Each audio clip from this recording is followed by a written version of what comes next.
Chers amis, acceptez mes cordiales salutations pour cette séance consacrée au nouvel ordre mondial. Le soleil nous appartiendra à nous tous.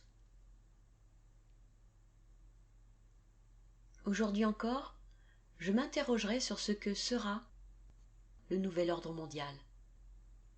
Et plus particulièrement, je vous présenterai le système d'éducation et de formation et plus brièvement les règles fondamentales de vie à l'échelle du monde. Pilier numéro 2, le système d'éducation et de formation. Le but est d'éduquer et de former les individus des nouvelles générations qui mèneront et organiseront leur vie personnelle et sociale selon la philosophie de l'élément ensemble.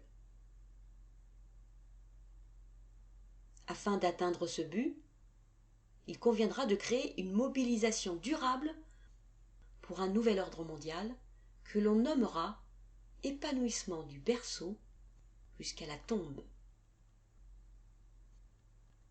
À présent, je vais essayer de vous présenter l'épanouissement du berceau jusqu'à la tombe. Élargissement des conditions cadres. La Terre entière est pourvue de conditions cadres qui justifient les changements vers un nouveau système d'éducation et de formation vers un nouvel ordre mondial. De plus, à l'échelle mondiale, des centres de vie éducatifs et de formation seront créés ayant pour but la démonstration du développement et de la gestion d'une vie naturelle, l'utilisation raisonnée des richesses naturelles de la Terre, l'élimination des causes d'exode et de déplacement massif. Formation des maîtres. Les candidats enseignants doivent posséder les qualités requises pour cette fonction et être réellement motivés. Au cours de la formation, seront développées les qualités les plus intenses de tous les candidats, de sorte qu'ils puissent disposer de compétences stables et diversifiées. Une formation pédagogique adaptée aux matières enseignées et aux tranches d'âge des apprenants leur sera transmise. Contenu 1. Transmission de la philosophie élément ensemble. Comme le lait maternel, les valeurs les plus fines de la nouvelle philosophie de vie seront données à chaque bébé dès le berceau. À l'école, les enfants apprendront à s'approprier et à vivre au quotidien la philosophie élément ensemble. 2. Encouragement des dons personnels. Toutes les qualités naturelles de chaque enfant seront au plus tôt recherchées, découvertes et pourvues des meilleures compétences. L'enfant sera alors capable d'utiliser, dans sa vie privée comme sociale, l'ensemble de ses capacités. 3. Formation de la personnalité.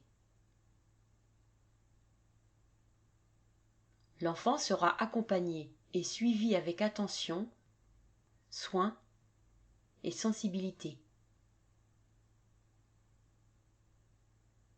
Il apprendra lui-même à connaître son monde intérieur, à s'aimer et à s'apprécier lui-même.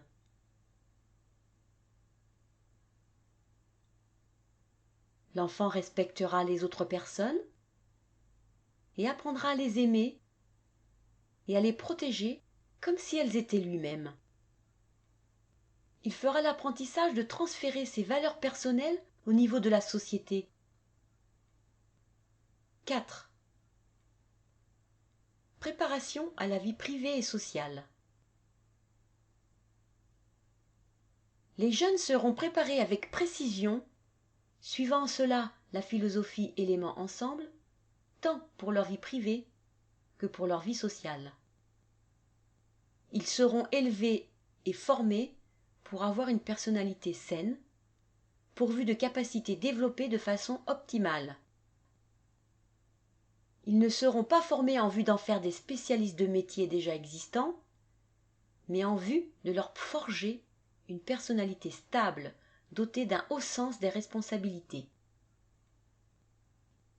Ils seront rendus aptes à mener avec succès et joie leur propre vie et à collaborer de façon constructive, créative et active à la vie sociale.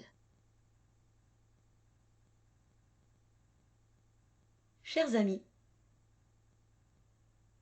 je suis au bout de la présentation du système d'éducation et de formation. Je souhaite maintenant aborder rapidement le troisième pilier du nouvel ordre mondial, les règles fondamentales de vie à l'échelle du monde. Pilier numéro 3. Règles fondamentales de vie à l'échelle mondiale.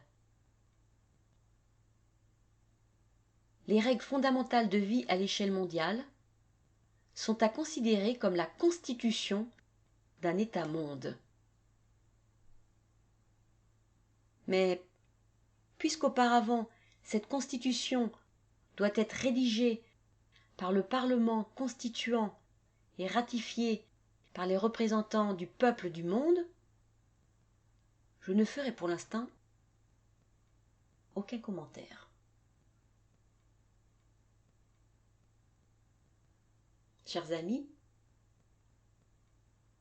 la séance d'aujourd'hui est terminée. Lors de la prochaine séance, j'aborderai la question: comment peut-on mettre en œuvre le nouvel ordre mondial? Et plus concrètement, je vous présenterai ce que sera un État-monde. Je vous remercie pour votre attention, me réjouis à l'avance de notre prochaine séance et vous souhaite tout le meilleur possible. Le soleil nous appartiendra à nous tous. À bientôt!